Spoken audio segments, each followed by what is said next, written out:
name is Phoebus. I'm the discount version of Phoebus, and I'm here to talk to you today about Project Ascension. Yes! Project Ascension is a 360 immersive LARP taking place in New York City. Now, 360 immersive LARP is, also goes by a different term, actually. I learned this when I was in Denmark. It also goes by the term in-crowd LARP. Now, a 360 or in-crowd LARP is basically the idea of that you have a real-world setting, such as New York City. You have a group of people who are in on it, the in-crowd, and you roleplay around the city. Wherever you go, you're in character, but with that select people that you're playing with. There's also select places in New York City that you can go to, like a restaurant or maybe a bar or a certain location that's actually in-game at all times and decorated to be part of the setting. And that's the kind of idea. This setting is a cyberpunk setting where it's 15 minutes into the future. So as to make it that our common everyday setting of New York City could still work in this game world. So, Project Ascension is kind of like Blade Runner in a way, with maybe some like dashes of Borderlands for your game nerds out there. Essentially what Phoebus, or Phobus, is she's a chaser. And chasers are basically people who've had their entire identities erased. Like, everything. Like, people look at you and don't know who you are because everything's done digitally and people have, implants and stuff like that, and they're part of everything. Like, a giant corporation runs everything. So when you're deleted, you are gone. You've fallen from grace, and that's that. And you're kind of basically a criminal, in a way. You do all these small jobs. You're part of these gangs. And if you were to die once you've fallen, well, there is no you. There's no funeral. There's no nothing. You just cease to exist because everything that you once were was already erased when you fell. Like, there's no pictures of you, no social media. Everything's gone. It's as if you just digitally died. And what the chasers do is, again, chasers they make gangs, right? So there are different Ascension chasers. Now, what they're searching for, Project Ascension, is the next level. So instead of basically, doing small crimes and being in small gangs forever, each gang has an end goal to get to Project Ascension, which is kind of like a myth, but it's essentially the next level up. And it means that you're kind of part of the corporation that controls everything in a way, or at least that's what people think it is. What it is, well, nobody really knows because none of us have gotten to Project Ascension. But it's supposed to be the top, the best. You'll have no more problems anymore. Your life will be perfect. The whole spiel, right? And that is where Phoebus comes in. Phoebus is a chaser. Now, she's part of a specific gang, and she and those friends, well, they're not all friends, but she and her group go around completing these tasks, and they have objectives to do to try and find their ticket into Ascension. And different gangs don't like each other, there are gang wars, etc., etc., etc. So, my crew name is, I'm crew number 7. I'm part of crew number 7, or Phoebus is also not Phobus, it's Phoebus. It's Phoebus. Anyway, so, yes, Phoebus is part of crew 7, and, she basically just does jobs. She's very smart, and she likes computers. That is Phoebus. A little weird, a little off-kilter, but, yes. So, the next part of, this video is talking about my character, Phoebus. So, I'm sure that you guys have seen some of the pictures and whatnot. If not, pictures, ooh, so cool, very sparkly, pretty, pink hair, la la la. Yes, so Phoebus is my character for Project Ascension, and basically, my character sheet is really cool, but holds a lot of confidential information, and I know there's going to be some people that are going to go to the LARP and they're going to watch this video, so I can't say everything that's on the sheet. But Phoebus is a very nice girl, a little weird, her mannerisms are kind of weird, And Phoebus has a girlfriend. And my girlfriend is going to be played by my friend April, who I actually went to Dragon Thrones with, and also Arceus Arcane with. She's super close to me, and I love her. She's awesome and a very talented artist, and you should definitely go check her out and see her art. I'm gonna link it down below. But April and I were like, why don't we just be a couple? Because like we're really comfortable with each other as people and as players, and you know, I was just kind of interested in playing a character of a different sexual orientation than me. So, yeah, Phoebus has a girlfriend, and her girlfriend's name is Akira. And I can't wait to, like, I'm gonna be the waifu in the relationship, so April's the husbando, and I'm the waifu, and it's gonna be a really good time, and I'm very excited. So I asked some of you guys to ask me some questions for Phoebus.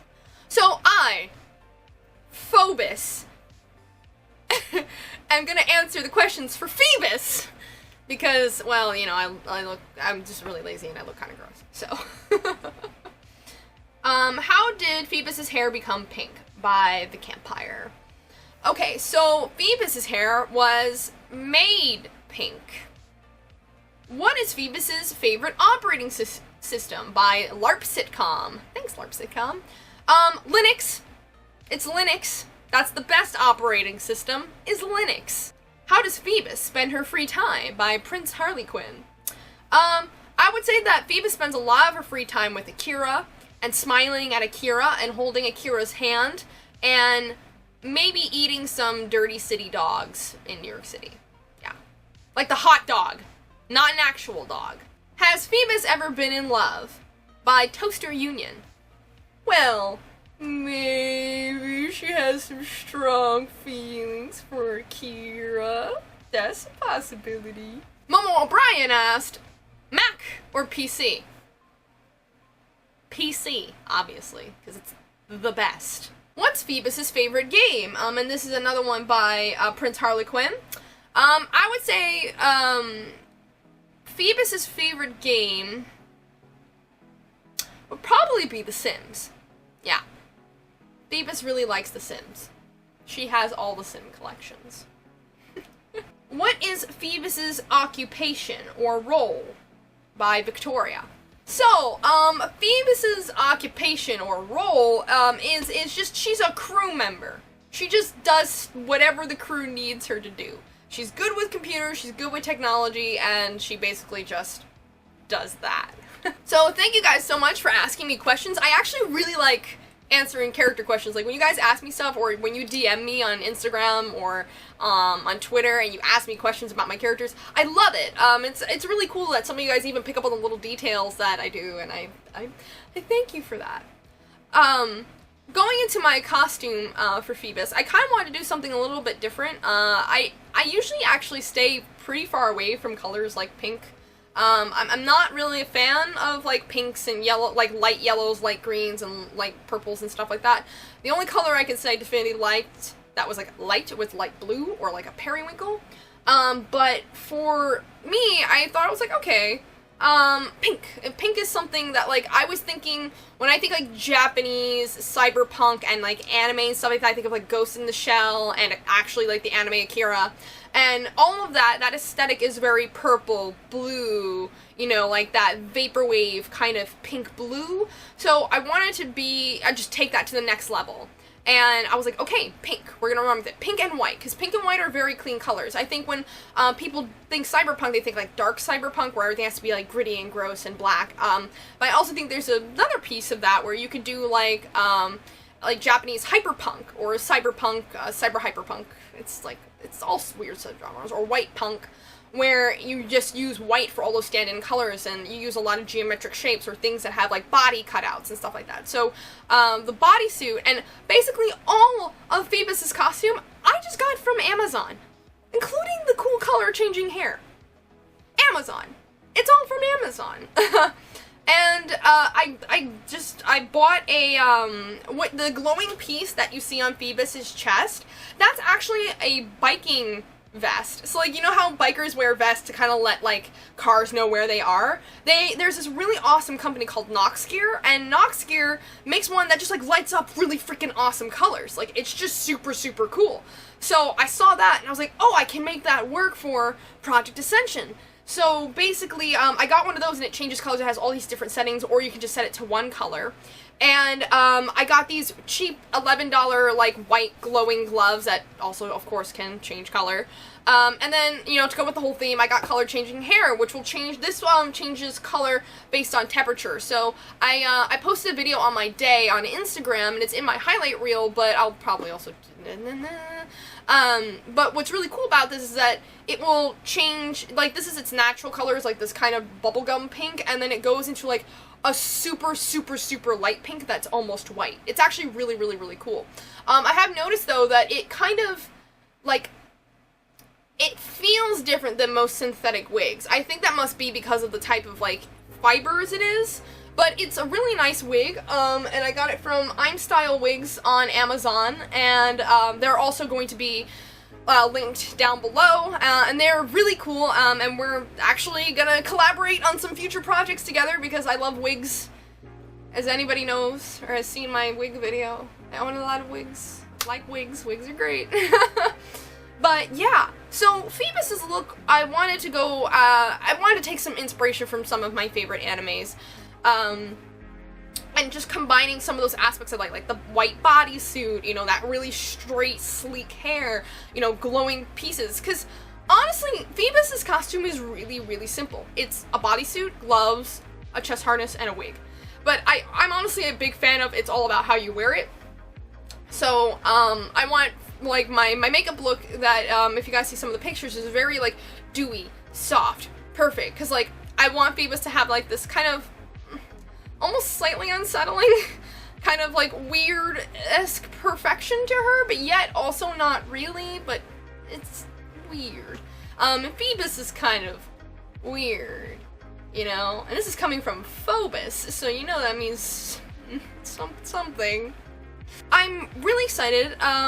Basically, my prep for this LARP, because I found out that I was going probably around February, is when Sinking Ship Creations, the creators of the game, reached out to me to go, and I was like, heck yeah, because I'm based in New York, so to go to a New York game was like, yes, finally, something I don't have to drive or fly to go to, which is really cool, and that's also something that, like, Sinking Ships really wants to do, is create more, like, a more, local, like, New York and New Jersey scene, which is fantastic, and I'm super duper duper duper duper for that.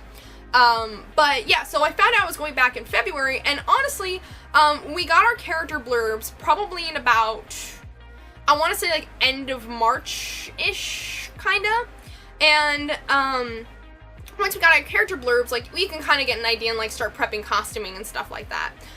It was about around, like, mid to late April that we got our character sheets, or, like, the rough draft, and then we can put in for a final draft for any revisions that we wanted. And honestly, like, I was happy with the way Phoebus was written, like, the first time I got her. I love that. I love when designers just I love giving them that freedom of being like, you know, this is a cool idea, I'd like to do this, and then, like, just seeing how they make the thing.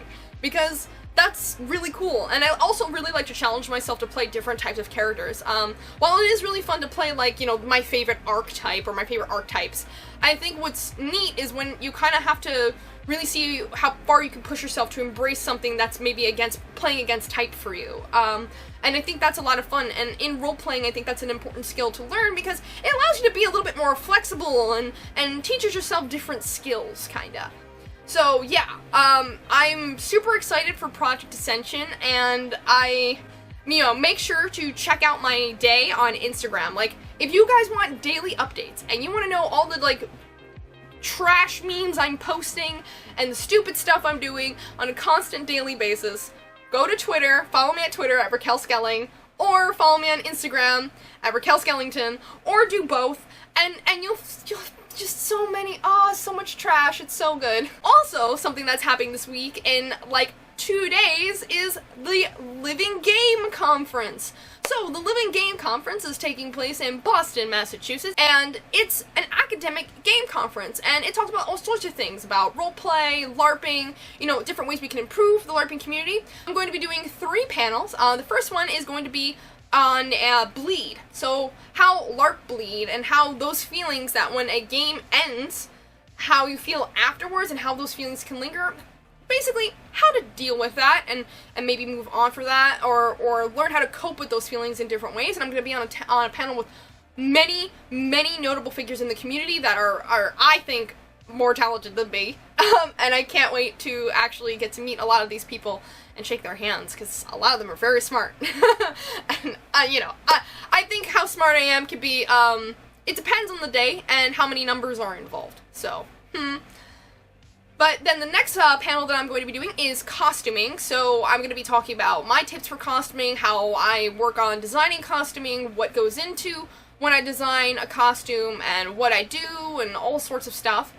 I'm going to be on the LARPers of Color panel, and I'm really excited, and that panel is something I'm excited for, also a little nervous about, because it's a topic it's a harsh topic, but it's also something that's near and dear to my heart, and really close to, you know, what I strive for in my message, and even doing YouTube in the first place. So it's going to be really awesome talking about ways that, you know, we can improve the community, you know, stories of who we've been, you know, what we want to become, and what we'd like to see from the community. I think it's going to be a really positive and, like, fun experience. So can't wait to go to Living Games convention. I'm a little nervous because, I mean, you always get nervous when you have to speak in front of a lot of people, and then they're also going to film it, so it's also like, oh, let's not mess up. But yeah, I think it's going to be a lot of fun. And thank you very much for, well, tuning in. I hope you guys had fun, and please check out all my social media if you want to see what I'm up to all the time. And yeah, this was Phoebus. Talking about Phoebus for Project Ascension, and I'll see you guys next time. I made a proper outro. Yes, I'm so proud.